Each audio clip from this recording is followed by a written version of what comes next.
ત્યાં સ્વામિનારાયણ અક્ષરધામ દિલ્હીમાં 2006ની સાલમાં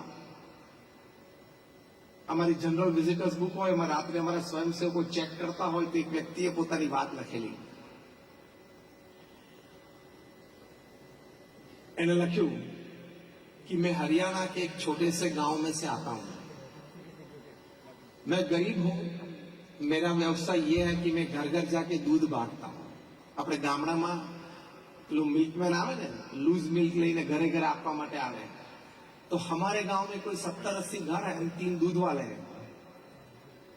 सुबह और शाम 2 दफा हम दूध देते हैं सभी को. मेरी आयु 50 साल की हुई. मैं दिल्ली से 2 दफा आया हूं. एक बार कोई हमारे गांव में कोई बड़े घर में शादी थी तो मैं बारात में आया था, और अभी दूसरी दफा मैं यहाँ आया हूं कुछ काम के लिए. यहाँ से गुजर रहा था, देखा कि अरे ये क्या बन गया दिल्ली में. सोचा कि अंदर चलूं. मैं अंदर आया, मुख्य स्मारक देखा, भगवान स्वामीनारायण जी के दर्शन किए, फिर सब प्रदर्शनी देखी. वहां मानव मूल्य की बातें लिखी हैं, प्रदर्शित की गई. तो उससे मैं इतना प्रेरित हुआ, तो मैं आज यह प्रतिज्ञा लेता हूं कि मैं अपने दूध में पानी नहीं डालूंगा.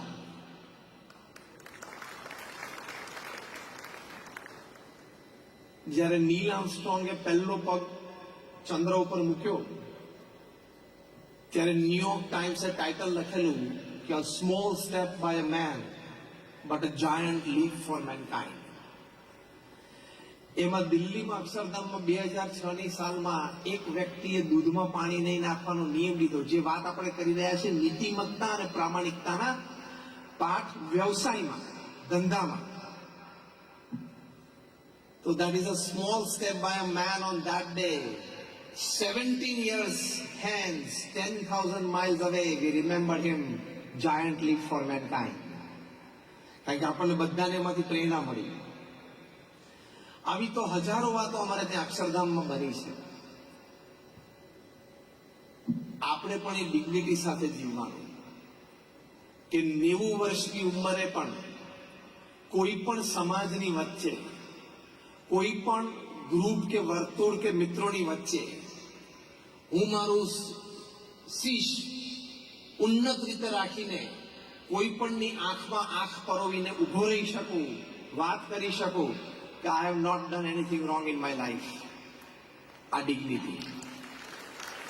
મેં મારા જીવનમાં કંઈ ખોટું નથી કર્યું, એટલી ડિગ્નિટી તો આપણામાં હોવી જ જોઈએ. એની માટે રોજ સવારે ઉઠીને આપણે આપણી જાતને કહેવાનું, I can not do anything wrong in my life today. Repeat with me what I say. I can not do anything wrong in my life today. આ સવારના પરમાં ઉઠીને પોતાની જાતને વાક્ય કહી દેવાનું કે હું ખોટું કરી જ ના શકું, because I am a divine child. વયમ અમૃતસ્ય પુત્રઃ. આપણા મહાન શાસ્ત્રોએ આપણને શીખવાડ્યું છે, we are the children of God. એક રોયલ ફેમિલીમાં કોઈ સંતાન જન્મ્યું હોય, દીકરો દીકરી, એને પણ ટ્રેનિંગ આપવામાં આવે છે કે તમે રોયલ્ટીથી જીવો. તો વયમ અમૃતસ્ય પુત્રઃ, we are the children of God. આપણે રોયલ્ટીથી પણ આગળ ડિવિનિટીથી જીવવાનું કે કોઈ મને કોઈ દિવસ આંગળી ચીંધી ના જવું જોઈએ કે તે આ કામ ખોટું કર્યું, આ અનીતિથી કર્યું, આ અપ્રામાણિકતાથી કર્યું. I don't want that pointed finger in front of me. આ ડિગ્નિટી કહેવાય. તો આપણે ઇન્ટરનલ સ્ટ્રક્ચર પેલું ડાયમંડ જેવું બનાવ્યું કહેવાય, નહીં તો કોલસો. બે સગા ભાઈઓ છે અગેન, પણ આટલા નાના હીરામાં ટ્રક ભરીને કોલસો આવે. એક ભાઈની આટલી કિંમતમાં બીજો ભાઈ તો ટ્રક ભરીને આવી જાય. એમાં આપણી પ્રાઇઝ એન્ડ વેલ્યુ, એનું આપણે જાણપણું રાખવાનું. જો પ્રમુખ સ્વામી મહારાજે પૃથ્વી ઉપર આટલું મોટું કામ કર્યું, તમારામાંથી કોઈ 2-4 મોટલ ચલાવતું હશે, કોઈ 5, 15, 25 સ્ટોર ચલાવતું હશે, કોઈ અન્ય વેપાર ધંધામાં હશે. તમે અક્ષરધામ જોયું છે કે એવા નાના મોટા 1300 કેમ્પસ, 1300 કેમ્પસ પ્રમુખ સ્વામી એકલા હાથે ઉભા કર્યા. તમારામાંથી જે 5 મોટલ ચલાવતા હશે ને ખબર પડતી હશે કે સાંજ કેવી પડે છે. હા કે ના? હવે તમને કોઈક એવું મળી જાય કે આની પાસે 1300 મોટલ છે અથવા આની પાસે 1300 સ્ટોર છે, ખાલી એટલું બોલે ને તો તમને આમ કેવું છે કે આ માણસ કેવો મોટો છે. કમર્શિયલ અને કોર્પોરેટ સેક્ટરમાં કદાચ થોડું શક્ય છે. એનજીઓ લેવલ ઉપર આ લેવલ ઉપર જવું ને,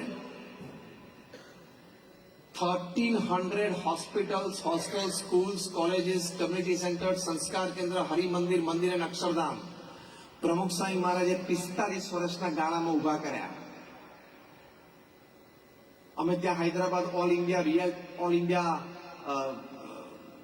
builders association, builders and developers association meet હતી, એમાં ગયેલા. એમાં ટોપ ક્લાસ બધા બેઠા હતા. First question I asked them, is there anybody sitting here who has put his foot on 1300 lands?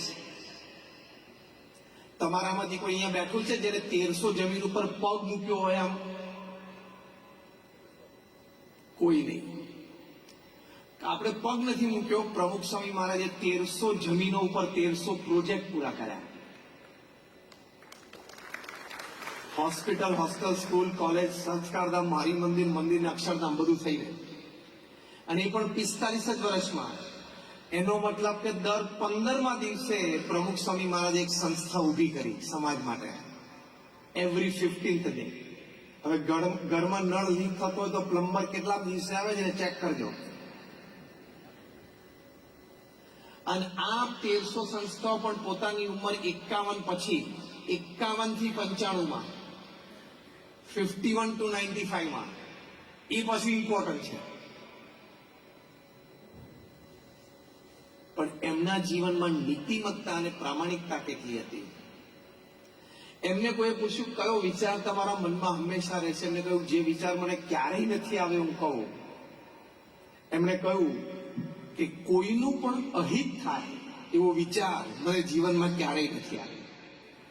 કેટલું પ્રામાણિક જીવન કહેવાય. અને અમે તો બહુ નજીકથી 30 વર્ષ એમની સાથે રહ્યા છીએ. એમની દિનચર્યા અને એમની વિચારધારાથી ખૂબ પરિચિત છીએ.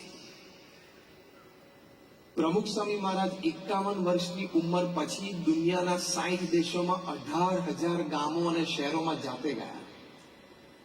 વ્યક્તિઓને નિર્વ્યસની કરવા માટે, એને ચારિત્રની દ્રઢતા કરાવવા માટે, કોઈ ડ્રગ એડિક્ટ હોય તો એને ડ્રગ છોડાવવા માટે, કોઈના ઘરમાં વિવાદ હોય તો એ વિવાદ મિટાવવા માટે, કોઈ પતિ પત્ની વચ્ચે ઝઘડો હોય તો એ પુરુષ સભ્યો પાસેથી વાત સાંભળીને નિરાકરણ કરવા માટે,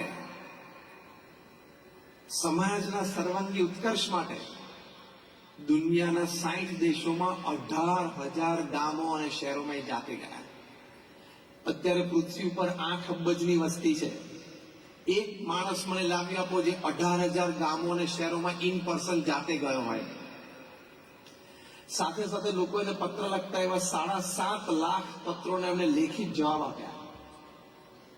45 વર્ષ 50 વર્ષ સુધી રોજ સાંજે આવી રીતે 2 કલાક સત્સંગ માટે એમને આપ્યા. 3.5 લાખ ઘર, ઓફિસ, ફેક્ટરીમાં જાતે ગયા. અમારા જેવા 1100 સંતોને એમને દીક્ષા આપી. એમાંથી 900 થી પણ વધારે સંતો graduates, post graduates, chartered accountants, doctors ને એન્જિનિયર્સ છે. એમાંથી 100 થી વધારે સંતો Born American and British citizens છે. હાર્વર્ડમાંથી MBA થયા હોય એવા પણ અમારા સંતો છે. જોર્જ ટાઉનમાંથી લો થયા હોય એવા પણ અમારા સંતો છે. આ મેં તમને એટલા માટે વાત કરી તમને એમ ના થાય કે નહીં ફાવ્યું હોય, નહીં જામ્યું હોય, નહીં ગોઠવાનું એટલે અહીંયા બેસી ગયા. હા,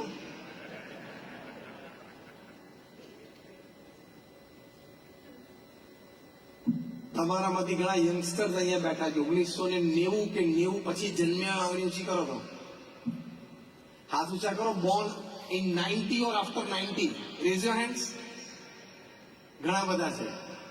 તમે જેને હાથ ઊંચો કર્યો ને, તમે લોકો જન્મ્યા ને પહેલા મેં મારું એન્જિનિયરિંગ પૂરું કરી દીધું,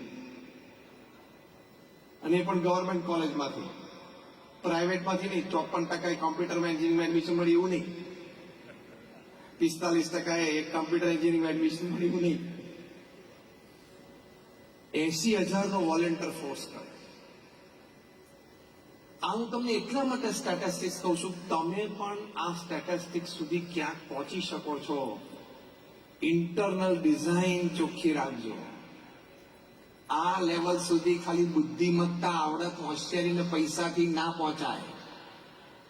આ લેવલ ઉપર જો ને 2-5 બોટલો કરવી હોય, 2-4 સ્ટોર કરવા હોય ને તો બુદ્ધિમત્તા ને પૈસા ને આવડત થી ચાલે. આ લેવલનો એમ્પાયર ચલાવવું હોય ને તો અહીંયા અને અહીંયા ક્લેરિટી જોઈએ અને અહીંયા પ્યોરિટી જોઈએ. 2 વસ્તુ જોઈએ, પ્યોરિટી એન્ડ ક્લેરિટી. તો જ આ લેવલ સુધી જવાય, બાકી શક્ય જ નથી.